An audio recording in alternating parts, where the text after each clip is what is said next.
따라하시죠. 역동적 조직.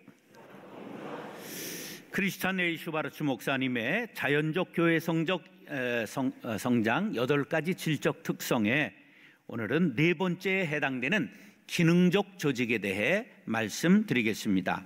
기능적 조직이라는 말은 조직원 각자가 제 기능을 발휘하며 능력을 나타낼 수 있도록 조직이 잘 갖추어져 있는 상태를 기능적 조직이라 한다. 쉽게 말하면 모든 사람이 제 역할을 잘 감당할 수 있도록 조직을 만드는 것을 무슨 조직이라 한다? 어떻게 이렇게 잘 아세요? 그걸 기능적 조직이라고 하는 거지요. 자, 그런데 기능적 조직 이렇게 말할 때 거부감을 갖는 두 부류의 사람이 있는데, 먼저는 영성을 강조하는 사람들이 기능적 조직이라는 말을 거부합니다. 왜 그러냐 하면 조직이라는 말이 이것이 영성과 무슨 관계가 있느냐 이렇게 생각하는 전 이해가 있기 때문입니다. 그런데 이 영성을 강조하는 사람들은 모든 일을 할 때 하나님의 사인을 먼저 받아야 된다, 이런 생각을 가지고 있습니다. 그런데 중요하고 맞는 말 같지만 위험성이 내포되어 있습니다. 하나님은 어떤 일을 하실 때 사안마다 전부 가르쳐 주시지 않습니다. 왜? 이미 우리들에게 성경의 계시의 말씀을 두고 그것을 찾아서 따라가도록 하셨기 때문입니다. 그래서 성경의 해석이 필요한 부분은 기도하고 성령의 인도함을 받아야 하는 것이지요. 교회 운영에 있어서 조직적인 면을 간과해서는 안 됩니다. 사도 바울도 여러 차례 규모 있게 행할 것을 교회들에게 강조했는데, 데살로니가후서 3장 6절로 7절에 보면 6절에 형제들아 너희들이 게으르게 행하는 사람 조심해라. 그 다음에 7절에 보면 무질서 있게 행하는 사람 조심해라, 그렇게 말했어요. 그런데 여기에서 게으르게 행하는 사람, 무질서하게 살아가는 사람이 모두 옛날에는 규모 없이 행하는 자라고 되어 있었습니다. 이것은 아타카테오라고 하는 단어인데 여기 게으르다, 무질서하다가 전부 아타카테오입니다. 이것을 우리가 규모 없이 게으르게 그리고 무질서하게라고 해석할 수 있는 것이지요. 교회 일을 함에 있어서 비조직적인 행동을 경계하는 말씀입니다. 모든 공동체에 있어서 조직은 중요한 것입니다. 자, 두 번째로 전통적 교인들은 기능적이라는 말에 거부감을 보입니다. 자, 영성을 강조하는 교인은 뭐에 거부감을 보인다고 그랬죠? 조직이라는 말에 거부감을 보였어요. 그런데 전통적 교인들은 기능적이라는 말에 거부감을 보여요. 기능적이라는 말이 비신학적이고 영적이지 못한 것이라고 생각하는 경향이 있어요. 그런데 기능적이라고 하는 말의 뜻은 자기 능력을 발휘하는 상태를 뜻합니다. 자기 능력을 교회에서 발휘하는 것이 옳습니까? 묻어두는 것이 옳습니까? 그래, 발휘하는 것이 옳지요. 그렇기 때문에 우리가 이제 그 오해를 풀어야 하는 것이지요. 전통에 얽매이게 되면 연륜을 찾고 고참을 찾게 마련입니다. 그렇기 때문에 새 신자, 젊은 신자들이 설 곳이 없게 되는 것입니다. 하나님께서는 모든 성도들이 자신의 은사를 발휘해서 함께 교회 일을 하는 것을 원하신다. 인정하시면 아멘 하시기 바랍니다. 자, 우리는 옛 것을 익히고 그것을 미루어 새로운 것을 아는 일, 온고지신에 힘써야 됩니다. 옛 전통을 무시해도 안 되고 새로운 것을 행하지 않아도 안 된다. 이 한 뜻이 담겨 있는 게 온고지신이라고 하는 말입니다. 전통은 익혀야 하는 것이지요. 동시에 전통에 머무르지 않고 새로운 것으로 전진해야 됩니다. 이것이 기능적이라는 말 속에 담겨 있는 의미입니다. 그래서 저는 기능적 조직이라는 말보다는 유기적 조직, 효율적 조직, 생동하는 조직, 역동적 조직이라고 새롭게 번역을 해보고, 그리고 오늘 설교 제목을 그 중에서 가장 다이나믹한 역동적 조직이라는 말로 번역을 한 것입니다. 따라서 역동적 조직. 이것은 다이나믹이라고 부르는 거예요. 힘차고 활발하게 움직이는 조직. 우리 교회는 처음부터 은사 중심적으로 사역을 조직했기 때문에 우리가 굉장히 다이나믹이 일어난 교회입니다. 사람은 익숙한 그대로 머무르려는 특성이 있습니다. 그런데 교회가 처한 환경은 아주 급격하게 변화하고 있습니다. 그러므로 비조직적이거나 권위적인 것으로 이제 교회 공동체를 이루어 가려고 하면 뒤로 물러가게 되는 거예요. 왜? 우리가 물러가게 하는 게 아니라 세상이 저만치 가기 때문에 교회는 자연히 뒤로 물러서는 꼴이 되는 것입니다. 그래서 교회는 이제는 새로운 시대를 맞이할 수 있도록 조직을 혁신해야 된다, 그런 말이에요. 이게 무슨 지금 기업 강의하는 것 같죠? 네. 그런데 이런 것을 잘 이해해야 가정도, 교회도, 기업도, 국가도 새롭게 나갈 수 있는 것입니다. 자, 교회는 예수님의 그리스도의 몸입니다. 몸에는 여러 기관이 있습니다. 모든 지체가 각기 자신의 기능을 잘 감당할 때 건강한 몸이 유지됩니다. 마찬가지로 교회도 구성원 각자가 자신의 역할을 역동적으로 감당할 때 건강하고 성장하는 교회가 될 수 있는 것입니다. 그리스도의 몸인 교회는 살아있는 생명체입니다. 몸의 사지백체가 조직적인 통제 조절 시스템에 의해 작동하는 것을 유기적이라고 말합니다. 영어로는 오르가닉이라고 그러는데, 생물체처럼 전체를 구성하고 있는 각 부분이 서로 밀접하게 관련을 가지고 있어서 떼어낼 수 없는 상태를 유기적이라고 말합니다. 한번 따라하세요. 뗄래야 뗄 수 없는 상태. 유기적이라고 하는 뜻이 뭐라고요? 예, 손과 팔을 뗄 수 있어요, 없어요? 없어요. 이걸 유기적이라고 하는 거예요. 머리와 몸을 뗄 수 있어요, 없어요? 예, 이걸 유기적이라고 말하는 겁니다. 그러니까 유기적이라고 하는 말을 많이 쓰는데 세상에서 뭔 말인지 잘 모르거든요. 그건 뗄래야 뗄 수 없는, 그렇게 해석을 하면 좋습니다. 기능적 조직은 유기적이어야 하고 역동적이어야 합니다. 그래서 변화에 대응할 수 있어야 되죠.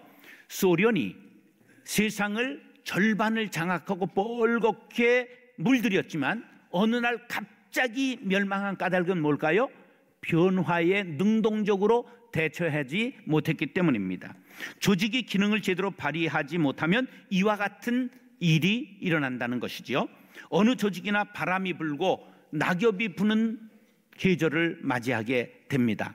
그럼 나무를 한번 생각해 보세요. 나무가 가을이 되면 색깔이 어떻게 돼요? 예, 은행잎은 노랗게 하고 단풍잎은 빨갛게 물이 들어요. 그게 왜 그런 줄 아세요? 이제 구조조정에 들어가는 겁니다.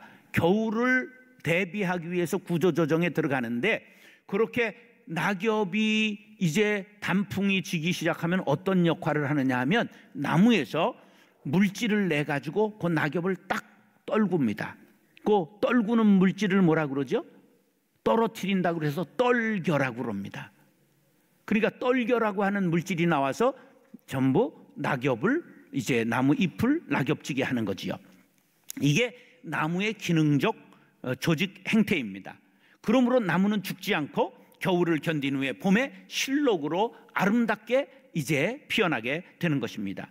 급격한 변화의 21세기를 맞이한 교회는 전통적 조직을 기능적 조직으로 바꾸고 역동적 조직으로 거듭나야 합니다. 우리 교회는 은사 중심적 사역으로 이제 조직을 이렇게 잘 만들어 온 외에도 모든 부서를 교회에서 임명하지 않고 자원에서 들어온 다음에 부장과 위원장, 대장을 전부 부서에서 뽑아 온다는 놀라운 사실입니다.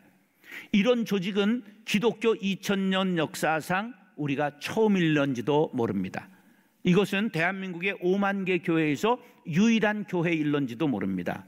한번 따라서 신기하네. 여러분들은 사실은 신기한 교회의 일원으로 다니고 있는 거예요. 어느 부서든지 조직이 임명한 사람이 없습니다.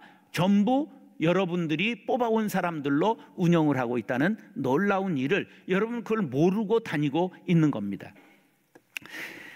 이것은 왜 이렇게 하느냐? 자신의 은사를 가지고 섬길 때 그룹 다이나믹이 일어나 역동적 조직이 될 것을 저는 확신했기 때문입니다. 사랑하는 형제 자매 여러분, 성도 각자가 자신의 은사로 각 부서에 들어가 섬기고 봉사함으로 역동적 조직을 이루고 건강한 교회를 만들게 되시기를 예수님의 이름으로 축원합니다. 따라서 새술은 새 부대에 담아야 합니다. 예수님께서 새술은 새 부대에 넣어야 된다고 말씀하셨습니다. 마가복음 2장 22절 시작.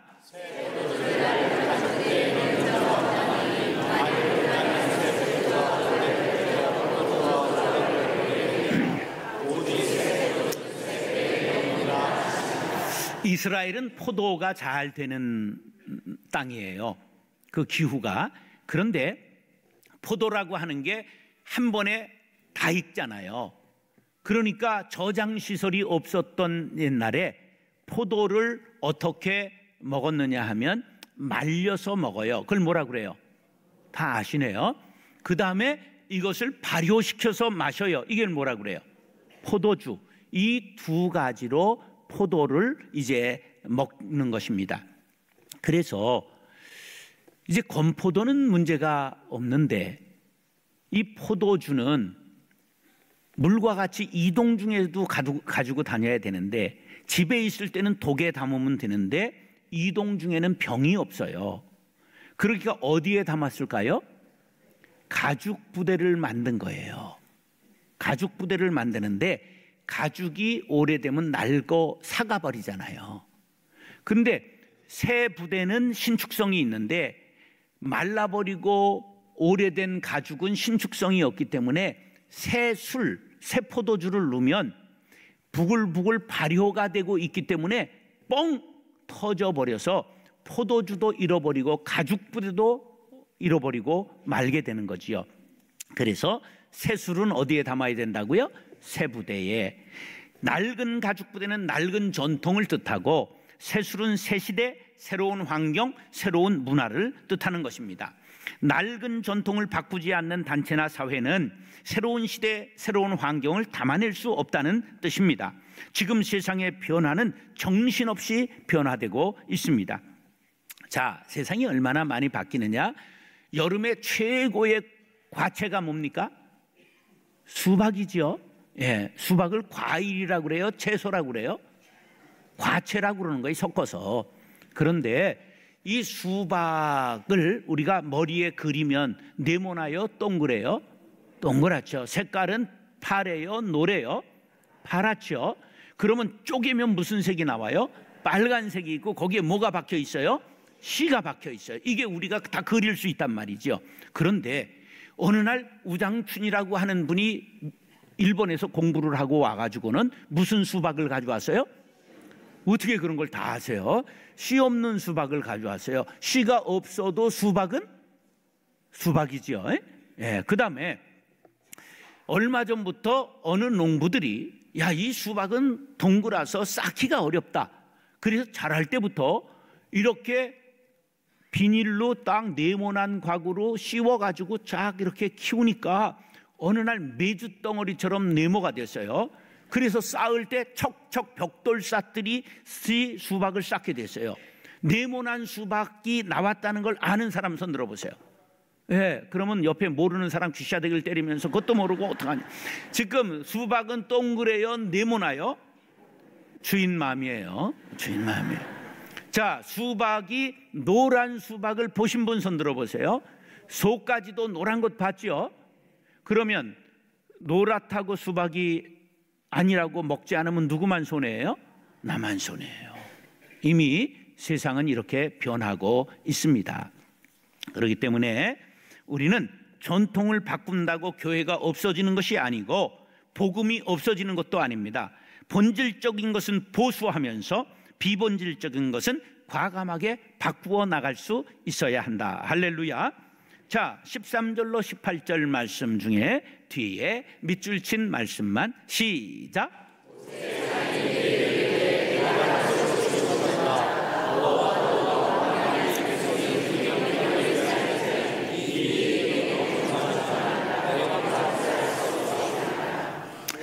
모세는 장인을 잘 만나서 출세한 사람입니다.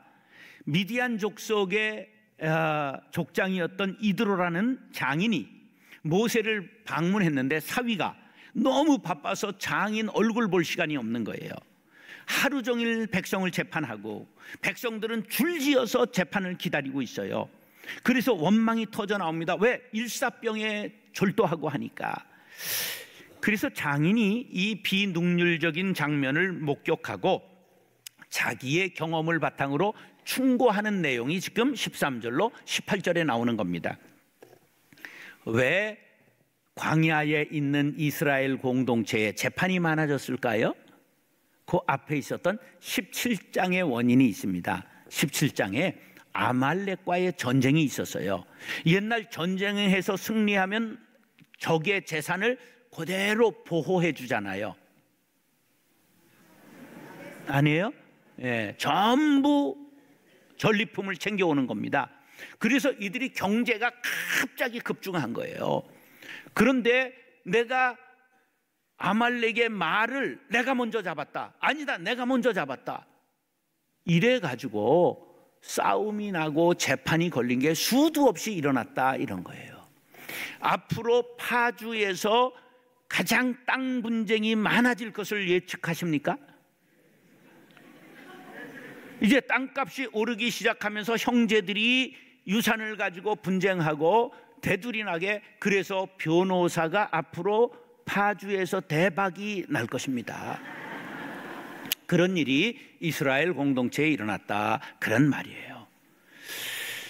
그래서 세상은 이렇게 변했는데 모세는 전통적인 방식으로 제사장, 재판장, 왕의 사역을 혼자 감당하고 있었다. 그 결과가 어떠했느냐? 백성들이 아침부터 저녁까지 섰다가 지치고 쓰러지고 일사병에 걸렸다, 그런 말이에요. 선하지 못했어요. 능률적이지 못하다, 최선책이 아니다, 지혜롭지 못하다. 아무리 선한 일이라도 무계획적으로 하면 안 된다. 효율적으로 운영하는 지혜를 터득하라는 말입니다. 그대와 백성이 모두 기력이 쇠하리니 이 일이 그대에게 중하다. 그대가 혼자 할 수 없으리라. 이 일은 나누어 하는 것이 정석이라는 충고입니다. 전통적 조직하에서는 모든 권한이 위에 쏠려 있기 때문에 아랫사람들은 권한도 없고 책임도 없습니다. 이런 조직은 새 시대를 열어갈 수가 없지요. 시대적 변화의 물결은 전통적으로 가지고 있던 조직의 틀을 바꿀 것을 요구하고 있습니다. 새술은 새 부대에 담아야 합니다. 사랑하는 형제 자매 여러분, 우리 비능률적이고 수직적 구조의 시스템에서 벗어나 함께 수고하고 함께 상을 받을 수 있는 수평적 조직, 새술을 새 부대에 담는 교회가 될 수 있기를 예수님의 이름으로 축원합니다. 따라서 지도자를 키워야 합니다. 옛적에는 지식이나 정보나 기능이나 권한을 소수의 지도자들이 독점했습니다. 그런데 요새는 모바일 속에 모든 지식이 있는 걸 아시지요? 두드리면 나와요. 두드리면 나와. 그러니까 이것이 모든 사람이 권한을 분산하는 시대가 자연스러운 거예요. 시대가 얼마나 달라지고 있느냐 하면 벌써 15년 전의 일인데, 우리 교회가 이사 오기 전에 정발산동에 10대들의 둥지라는 것이 있었어요.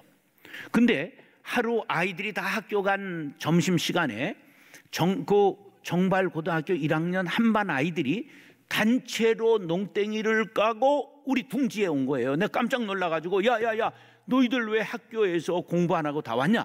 그랬더니 선생님에게 허락을 받고 왔다는 거예요. 왜 왔냐? 그랬더니 얘하고 얘가 지금 반에서 교제한 지 100일이 돼가지고 100일 잔치를 하기 위해 선생님한테 허락을 받고 왔다는 거예요. 난 그날 뒤집혔어요. 아, 세상이 물구나무 섰구나. 정말 이 전통적 세상이 이렇게 변화하고 있는 걸 여러분들 알아야 됩니다. 애들이 한 반에서 남녀 애들이 만난 지 100일 되는 파티를 선생님이 허락해서 1시간을 할애해서 전부 애들이 우리 둥지에 와서 잔치하고 촛불 끄고 갔다니까. 걔네들이 지금 결혼했는지 아닌지 모르겠네. 이것이 바뀐 세상이에요. 이렇게 21세기 급속한 변화 속에서 우리가 19세기를 나는 살아가고 있지 않은가 생각해 보시기 바랍니다. 본질은 더욱 분명하게 빛나야 합니다. 그러나 방법은 부드럽게 연착륙해야 합니다. 사랑하는 형제 자매 여러분, 하나님은 각 사람에게 고유한 능력과 은사를 주셨습니다. 지도자는 성도들의 능력과 은사를 발견하고 지도자로 키워야 합니다. 모든 성도님들은 책임감 있는 지도자로 자라 교회 일을 함께 나누고 기쁘고 즐겁게 신앙생활하고 교회의 주인공이 될 수 있기를 예수님의 이름으로 축원합니다. 따라서 성령의 인도함을 받아야 합니다.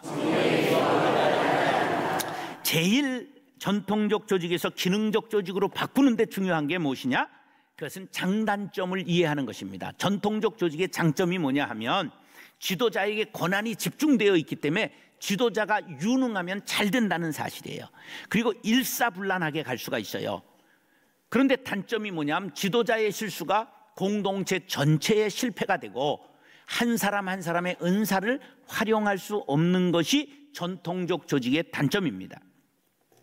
하나님은 각 사람의 지혜를 골고루 활용하는 것을 좋아하십니다. 혼자서 10걸음을 내닫는 것보다는 멀리 가려면 여러 사람이 함께 손잡고 가면 먼 길을 가깝게 생각하고 갈 수 있습니다. 우리가 이때 조심해야 될 것은 인본주의로 흐르는 것을 조심해야 돼요. 왜냐하면 모든 걸 사람에게 방점을 두다가 하나님을 잃어버리면 안 된다, 그런 말이에요. 전체가 다 좋다 해도 하나님의 뜻이 아니면 그 자리에서 멈출 수 있는 것이 교회가 되어야 합니다. 이것을 성령 공동체라고 말하는 거예요. 자, 교회는 언제나 성령의 인도하심을 받아야 됩니다. 23절로 27절 시작.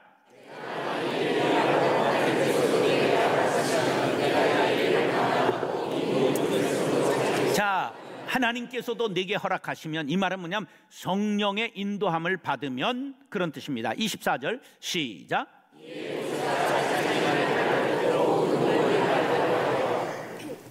25절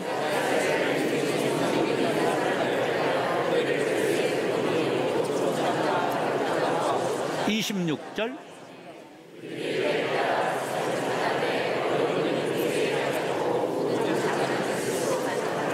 27절. 자, 저 말씀이 성령의 인도함을 받았다는 뜻이에요. 자, 장인이 자기에게 가르쳐 줬잖아요. 그러니까 장인이 좀 더 계세요, 그리고 붙잡았어요, 보냈습니까?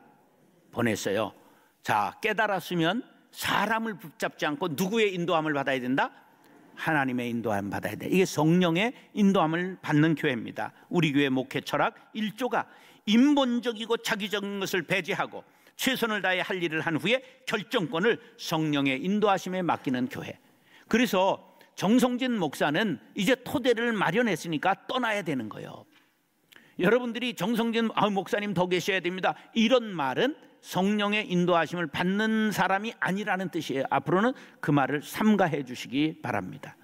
언제나 우리 공동체가 성령의 인도하심을 받아야 되는 거예요. 그래서 이제 그렇게 되면 교회가 평안하고 성도들의 심령에 불이 붙고 교회가 성장하게 되는 것이죠. 잠언 16장 9절 시작.